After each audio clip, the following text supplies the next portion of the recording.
spiritual path demands two things. First, authenticity. Are you authentic? Whatever you are doing, are you authentic?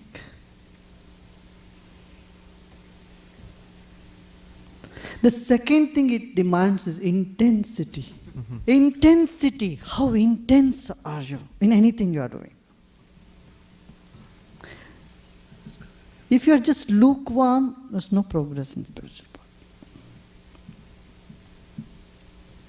Do you have the intensity of anything? Desire? Do you desire something with such intensity?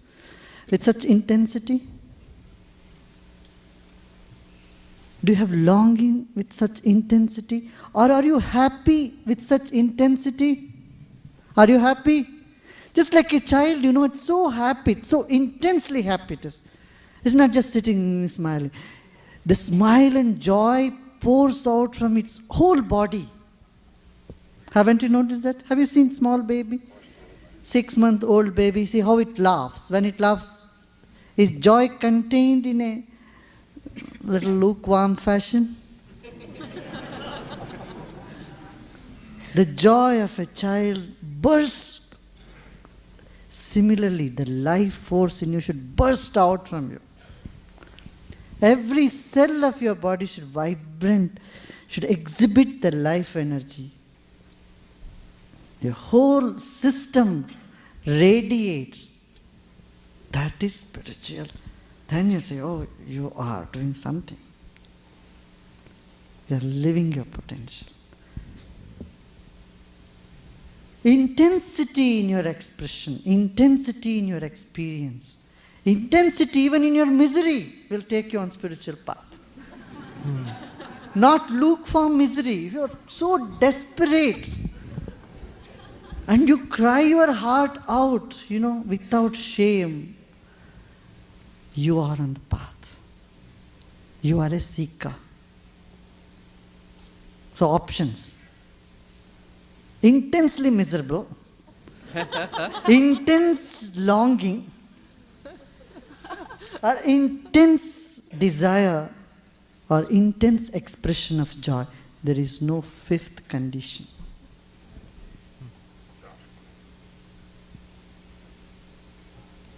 And authentically, not just dramatizing it. You can make drama. Make a mood. But that doesn't come from deep within. If that is the case, then all the actors and actresses would be living that full potential. But it is not so. Are you getting what I'm saying?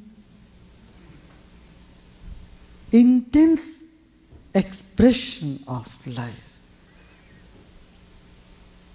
is the second sign of a seeker.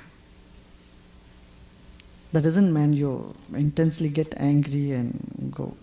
There are so many people who intensely get angry and justify that. We should not use knowledge as a shield. Use knowledge as an umbrella, not as a shield.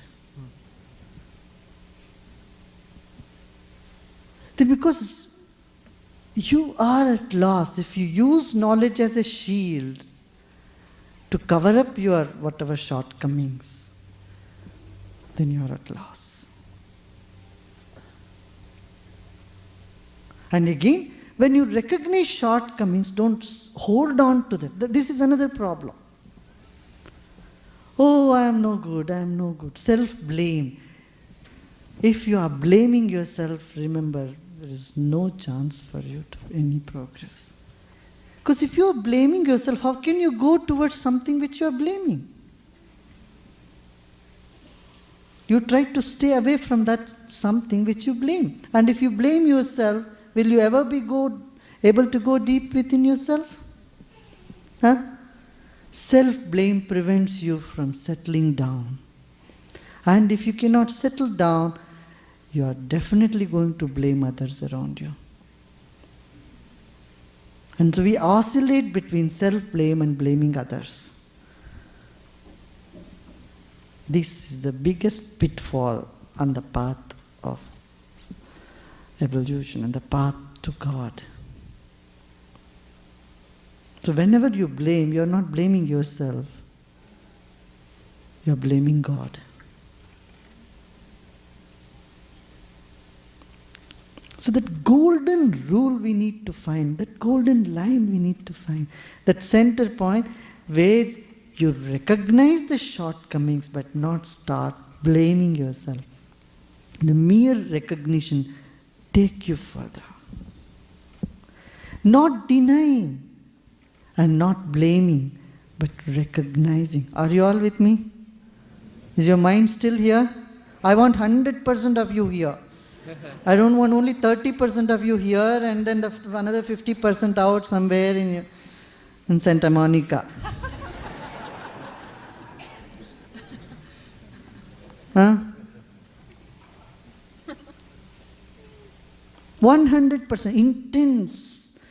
Do anything intense. Listening, seeing, tasting, smelling, crying, singing. I tell you, it's the shortest way.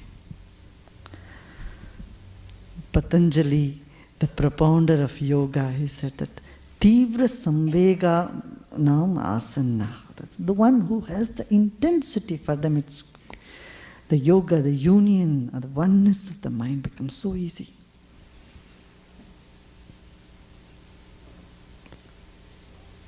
Are you all here? Yes?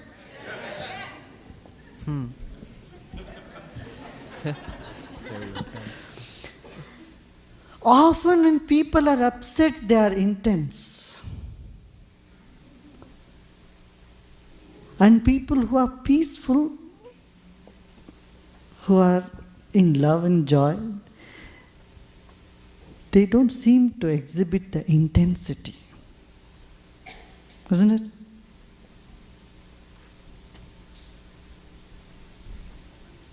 I would call it the tamasic peace. Peace means very dull. Peaceful, I'm peaceful. Sort of inertia. Inertia can also be interpreted as peaceful. But the dynamism is often associated with anger, rage, frustration. Rare you find those who are intense even in peace. Are you getting what I'm saying? An intense peace.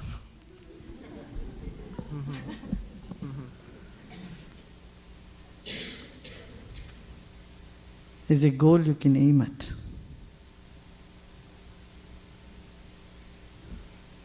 And that's what this society needs, the world needs today, isn't it?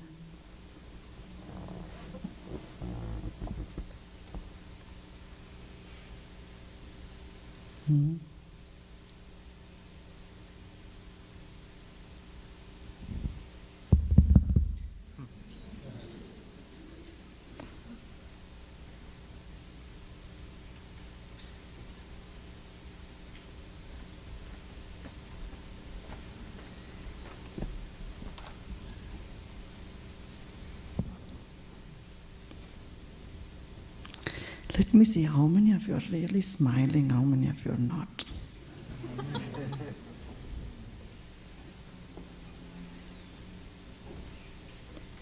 You know, we have made our smile so expensive. We smile once in a while, sometime now or then. And our anger, frustration, we distribute it freely, free of cost.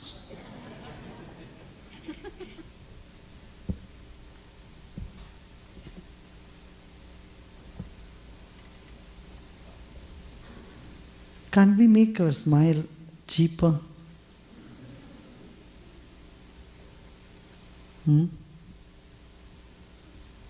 Wisdom is when you make your smile cheap. In fact, distribute your smile free of cost. And make your anger very expensive. You know, when we were in schools, if we are upset someday, one day, we were made to feel ashamed about it. If someone loses themselves, loses lose the temper, everybody would look at them as though something is wrong with them. If a boy or a girl in the class shouts or does something, everybody wonders what has happened to this person. So many days people will remember, oh, that person lost the temper. Because losing temper was not considered to be a very good thing to. Because the ideal was samadhi. Equanimity. How equanimity and how unperturbed a person was, that was given, that child or that student was really taught to be very high. It's good. I mean, pride was attached to unperturbedness. But today, pride somehow got attached to rage, frustration, aggressivity, what do you say? Aggressiveness. Aggression got itself hooked to prestige. Violence got hooked to, because the ideal was Mahatma Gandhi. He had just maybe 10 years, he must have gone. So everybody admired Mahatma Gandhi. So anyone who is peaceful and always ranked high was given, respect. But just within few years, the whole thing has changed, isn't it? And Gandhi used to read the second chapter of Bhagavad Gita every day. And second chapter, this is what it said. How to be equanimous in your attitude. Impartial and equanimity was given so much importance. Pride.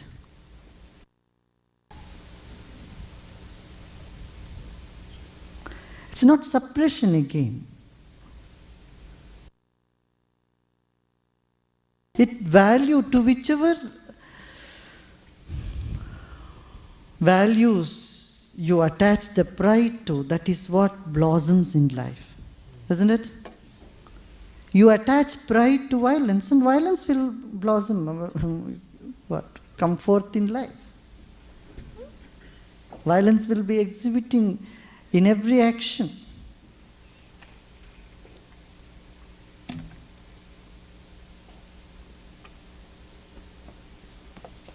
Why not we smile more? Just look at the person next to you and see if they're really smiling. If they are not, just pinch them and make them smile.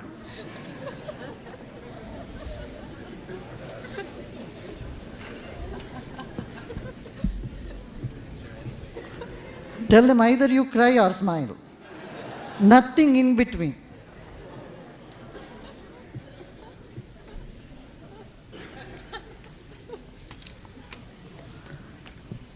This is a step to become like a child again. A child either cries or it smiles.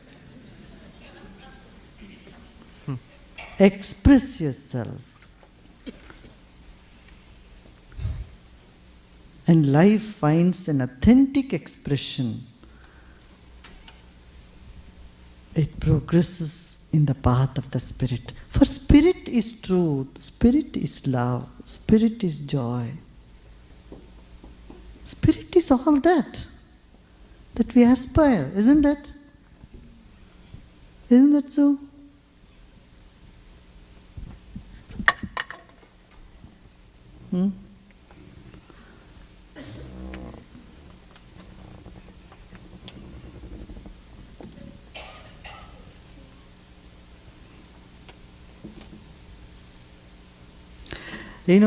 What stops you, what bottles you, is your problems. And you know, everybody else have the same problems. Slightly different problem. And people say, I want to talk to you, Guruji, alone. I said, there's no need.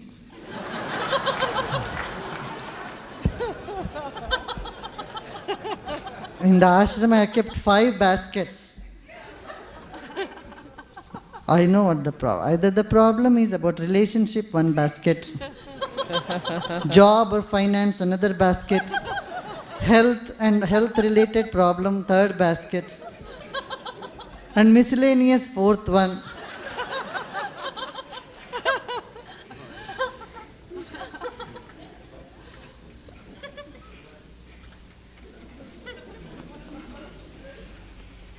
Huh? 5th big worries about the society, about whatever country, about the nation, about the world, environment, all these problems, you know. Put in that. Or any complaints about me, can put it in that. Guruji, you never meet with me, you never spend time.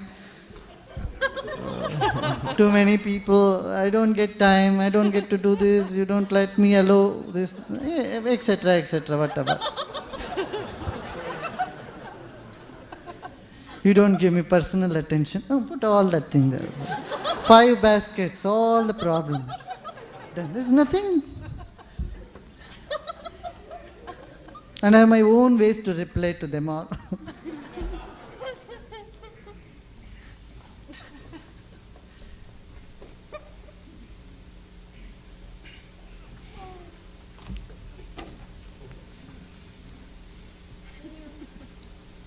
Life is too short to keep solving problem one after another, I tell you. Just wake up and walk ahead. Problems will get solved by themselves. You're not alone, my dear. Wake up. You're not alone. All the problems are getting solved. And there is some power with you who's walking you through all the problems. And when you feel that intense desire to offer, write it down, put it, give it, send it, do anything.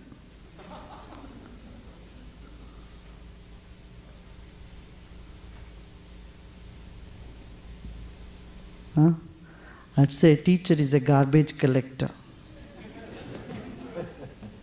He won't say, oh, this is yesterday's garbage, this is the 3rd day's garbage. No, why do you give me? No, no question. Any amount of garbage you can give. You know, the person who comes to collect garbage in front of your homes, they don't say you, they don't quantify you. You can only give only 2 kgs of garbage. I won't take any more. You'll be in trouble. Unlimited quantity of garbage, dump it.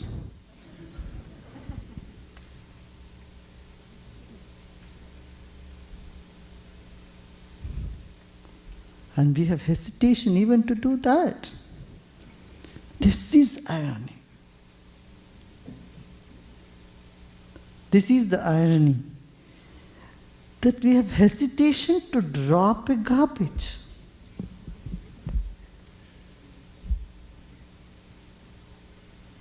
Are you all here?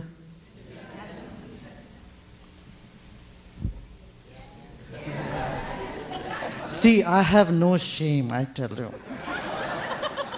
Nor am I shy. I just say whatever comes here. If you take it, take it. If you don't want to take it, just drop it along with the garbage. Give it back to me, no problem. But don't sit just like lifeless statue.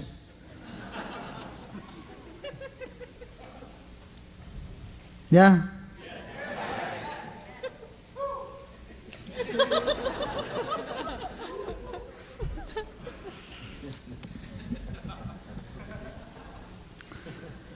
You know, that's why it's called satsang. Satsang means, you know what?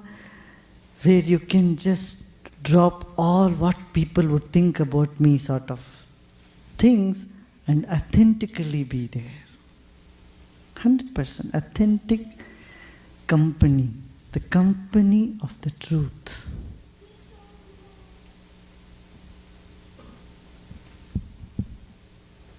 Yeah?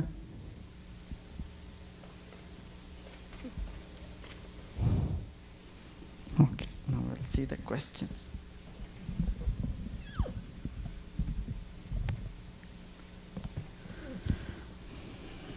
Do you need to go through the questions?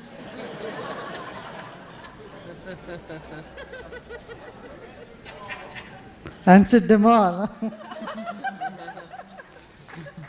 can sort them for you.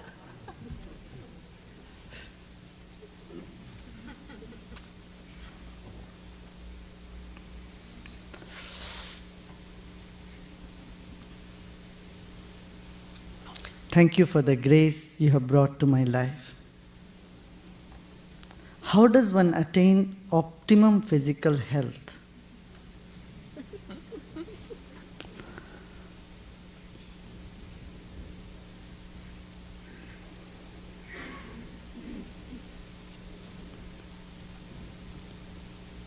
Don't worry about health a lot.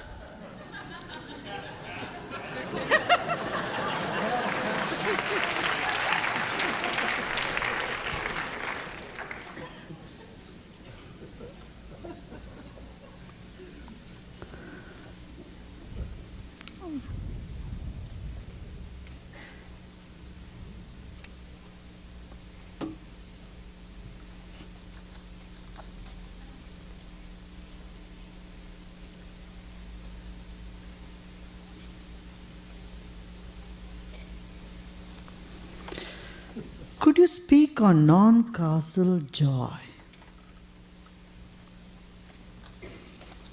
Non-causal joy. You know, the cause and effect is again an illusion on one level. You know, some of you have this problem, okay, I read all these books, I know all this knowledge, but in practical life it is not applicable. So what is the use? How many of you have this sort of question? Raise your hands.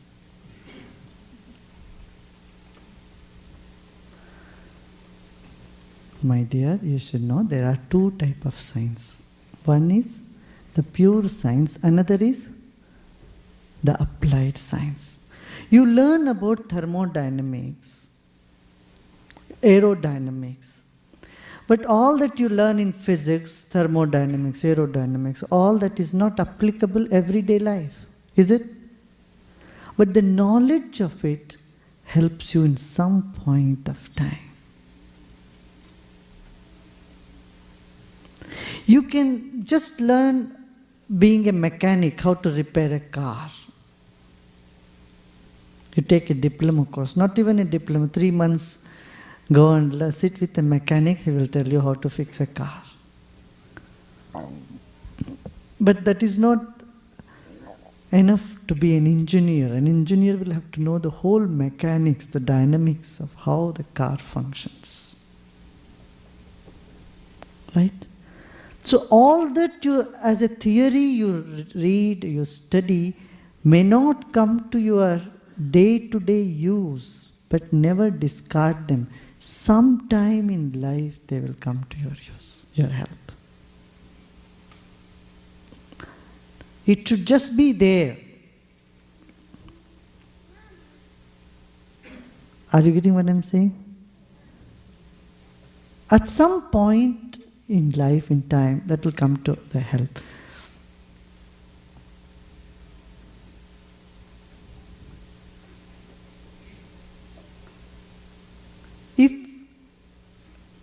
If you see only practical application of knowledge, then nobody will study physics and chemistry, the pure science. But without pure science, there is no depth. There is no deeper understanding of the mechanics. There is no further innovations. How can you do further innovation when you don't have the knowledge in depth about it, isn't it? So similarly, all this studying, this knowledge, hearing, though you may feel is not applicable to life now, some point of time when there is a dire need, these will come up. And they do help your life. So there are two kinds. One help that comes direct, another help which is indirect help. There is one kind of joy which is direct, which is imminent. The other kind of joy which is indirect, which we do not obviously see the connection.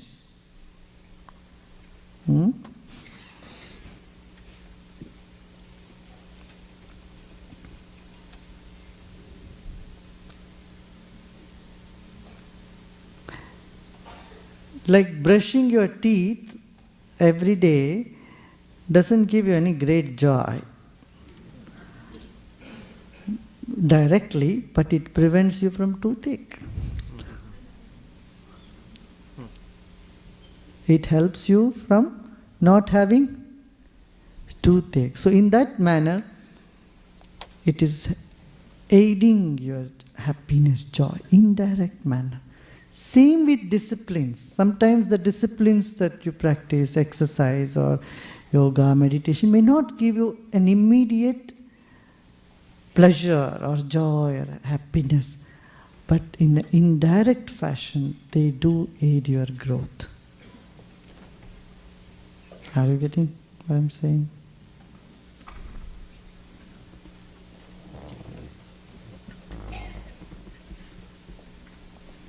What is the significance of the number 108?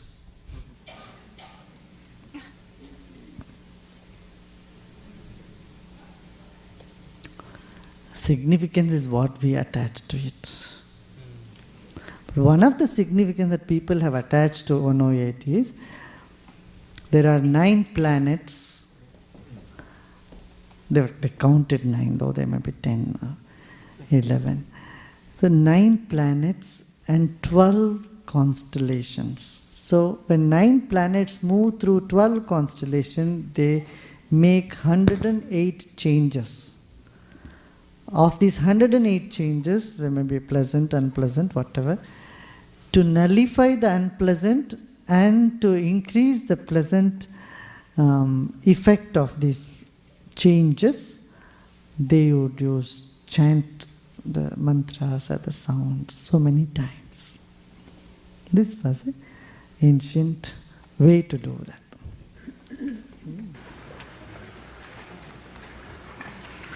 Why do all the gods, saints, wizards, prophets keep long hair, beard and robes?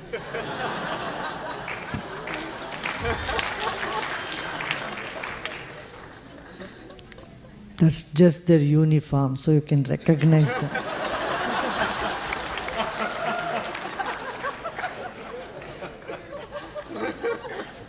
People recognize only through dresses, because they don't have eyes to see the spirit behind. So perhaps this is a uniform.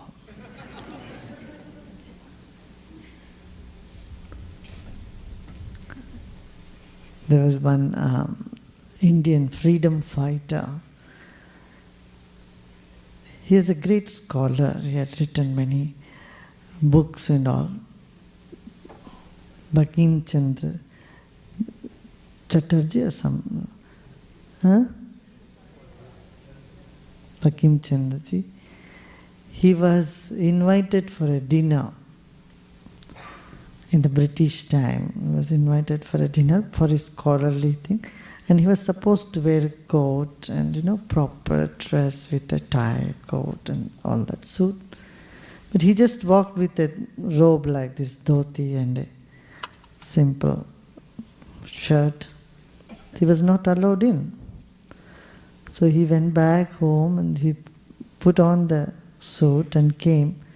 And in the dining table he was sitting. When the dinner was served, he was feeding it into the pockets. People asked him why. See, I was not allowed to the dinner. It's only this coat that could let me inside this place. So I'm feeding the coat. And he used to say, come on, eat. You eat. You eat.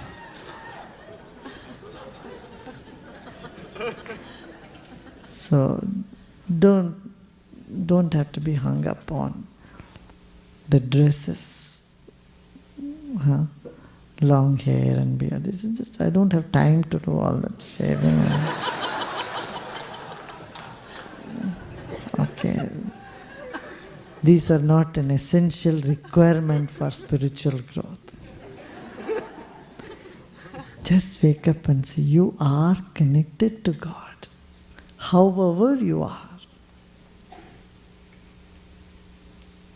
It's like, a mother looks at some children are happy and cheerful, some are all the time whining and wailing and crying and complaining.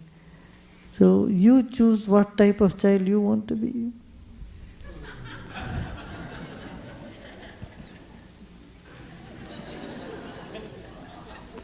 Of course, the former one, otherwise you won't be here.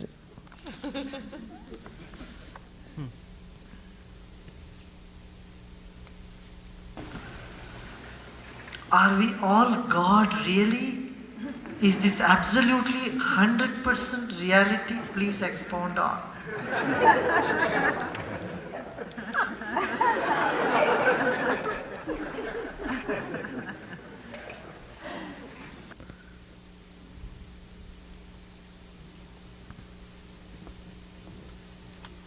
Certain questions it's easy to say no and get away with it. But that is not true.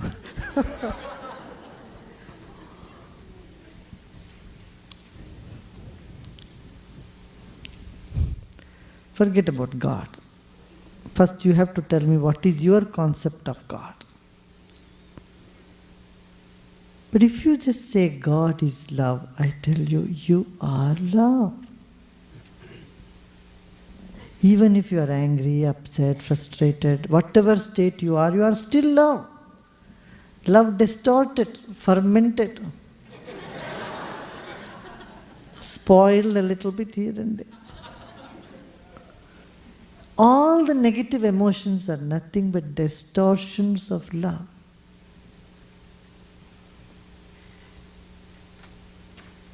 Love, when it gets fermented, becomes jealousy, anger, hatred, all these things. Frozen love becomes hatred. Just a little heat to it, it will melt.